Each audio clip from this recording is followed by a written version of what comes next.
Suivez les évêques de Bretagne et des Pays de la Loire à Rome. C'est le 7e jour aujourd'hui de la visite ad limina des 10 évêques de Bretagne et des Pays de la Loire à Rome.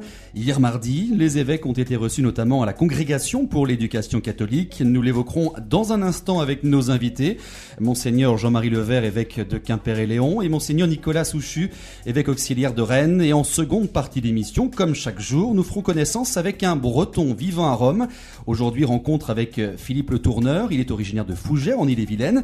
Il est président de Flamme Italie. C'est un programme du ministère français des Affaires étrangères et qui vise à promouvoir les activités extrascolaires pour les jeunes. On en parle en deuxième partie de cette émission.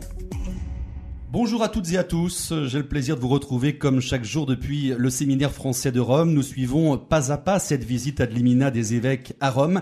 Alors avant de retrouver nos invités, quel a été le programme de ces dernières heures, Patrick Longchamp ? Eh bien, un programme de la journée d'hier qui a été un peu chargé puisque ce ne sont pas moins de 5 congrégations qui ont été visitées par les évêques du Grand Ouest, à savoir celle pour les religieux, puis Corunum, bras armé du pape pour les questions humanitaires, la promotion de l'homme et de la charité.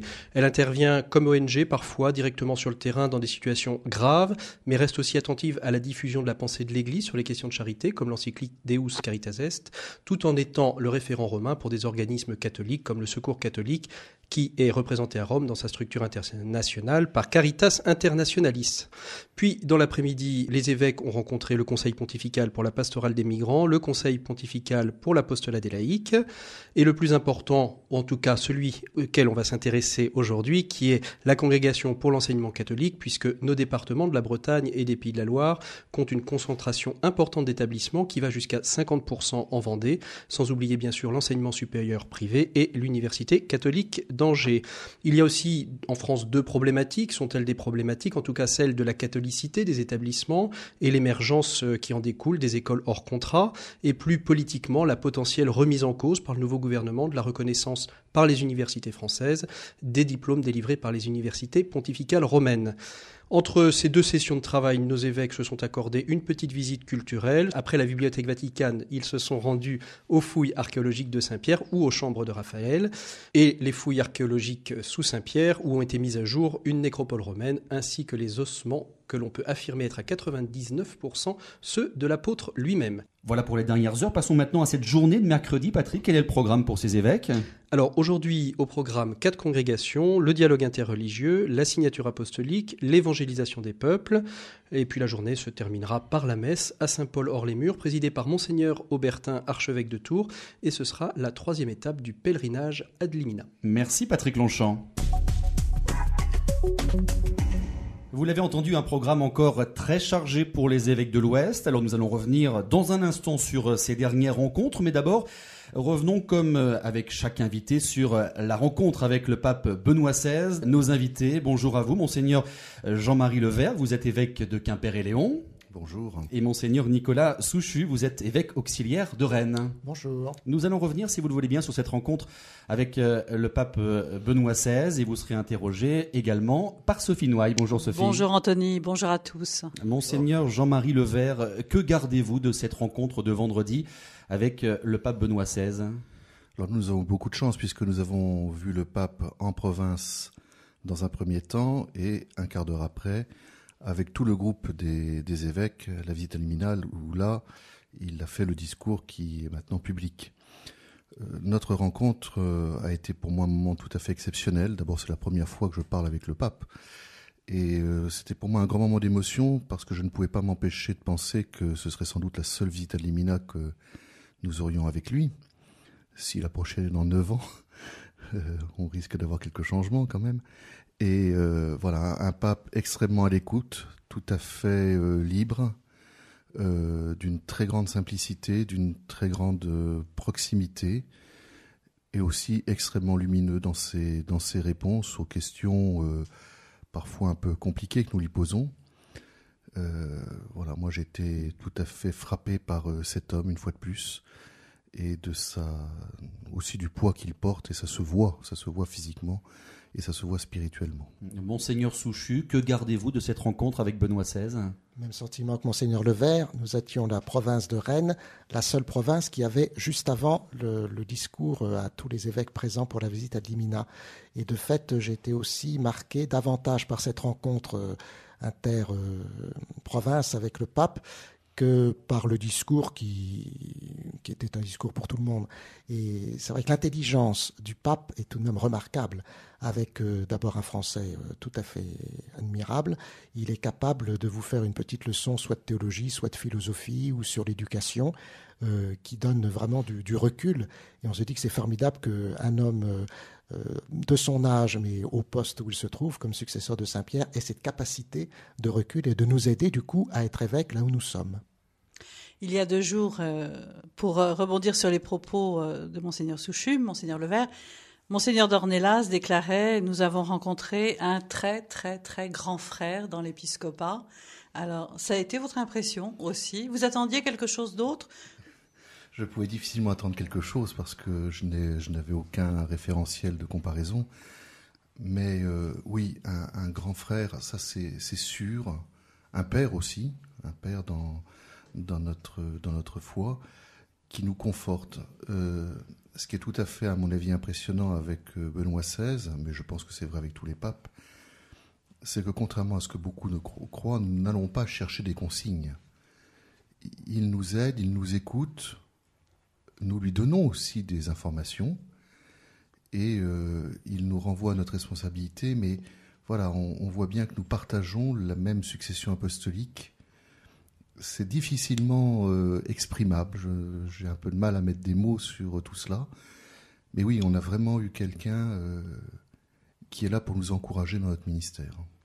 Monseigneur Souchu, cette rencontre, ce dialogue que vous avez eu avec Benoît XVI, comment vous voudriez le transmettre ensuite, alors avec Monseigneur d'Ornelas, qui est votre archevêque, aux diocésains? Parce que c'est important aussi que cette Église universelle, cette expérience puisse aussi être répercutée sur le terrain. Alors, en regardant ce que nous avons vécu avec le pape, on s'aperçoit de fait que c'est un homme très humble, un pasteur, et en même temps quelqu'un qui est profondément habité par la présence de Dieu. Et à la fois dans ce qu'il est lui-même, et puis dans les réponses qu'il nous a apportées, aussi bien sur l'éducation que sur les relations avec l'État, etc. À chaque fois, il insistait beaucoup pour dire qu'il faut vraiment qu'il y ait une relation personnelle avec Dieu, une relation personnelle avec le Christ. Et ce qu'il nous disait, il le vivait vraiment. Et donc je me dis, dans nos pastorales, dans nos diocèses, c'est aussi un petit peu ce sur quoi nous avons essayé d'insister, c'est que chacun puisse avoir une vraie relation avec Dieu. Et ça, de fait, ça change beaucoup de choses. Voilà pour cette rencontre avec Benoît XVI, c'était vendredi dernier. Hier, il y a eu une rencontre aussi importante avec la Congrégation pour l'éducation catholique. Alors d'abord, quelques mots sur la Congrégation pour l'éducation catholique. Elle porte bien son nom, c'est clair. C'est la congrégation qui est en charge de l'enseignement catholique à travers le monde, Monseigneur Levert. Oui, et là encore, il faut élargir notre regard, car si je me souviens bien de tout ce qu'on nous a dit, il y a au moins trois grands domaines, les séminaires, l'université catholique et les écoles catholiques. Et en quelques mots, Monseigneur Levert, qu'est-ce qui s'est dit dans cette congrégation qui puisse être communicable, bien sûr? Alors, on a d'abord commencé par les séminaires. Moi, je me suis aperçu que le cardinal avait bien lu nos dossiers, avait bien lu nos rapports, même si, bien évidemment, il s'est intéressé à quelques points particuliers. Et une première grande question sur laquelle nous avons débattu, c'est pour la France, dans notre pays qui connaît quand même une baisse des réponses aux appels de Dieu, des réponses aux vocations. Voilà, qu'est-ce qu'on peut faire? Il nous interrogeait. Qu'est-ce que vous voyez, vous, comme évêque français, qui pourrait être fait dans votre pays pour favoriser les vocations? Donc nous avons beaucoup échangé là-dessus. Nous avons échangé aussi sur la manière de former les prêtres, les futurs prêtres. Et c'était tout à fait intéressant. Moi, j'ai retenu 2-3 petites choses pour mon diocèse. Ensuite, on est passé aux universités. Et là aussi, on a été encouragé à ce que nos universités, dans la ligne de la lettre qu'on avait écrite en 2010, nous les évêques de France à toutes les universités catholiques de France, voilà, que nos universités osent être aussi des lieux de première annonce, osent être catholiques, osent aider ceux qui viennent les voir à découvrir la qualité de l'enseignement et de l'excellence de l'enseignement dans nos universités. Et on a terminé par les écoles catholiques. On avait un peu moins de temps, là on est resté plus d'1 heure et demie, mais là on avait un petit peu moins de temps. Et c'était pareil, c'était aussi un bel encouragement avec des spécificités françaises aussi. C'est pas la loi de laïcité nous donne quand même un cadre qui n'est pas tout à fait le même que dans le reste du monde. Et le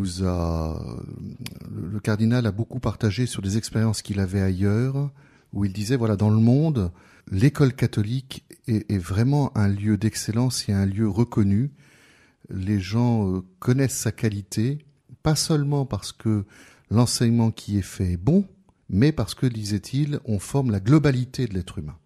Et il nous parlait de pays où la culture religieuse n'est pas chrétienne, c'est bouddhiste, c'est même musulman dans d'autres, où les gens vont beaucoup dans l'enseignement catholique à cause de cette qualité humaine qui est donnée.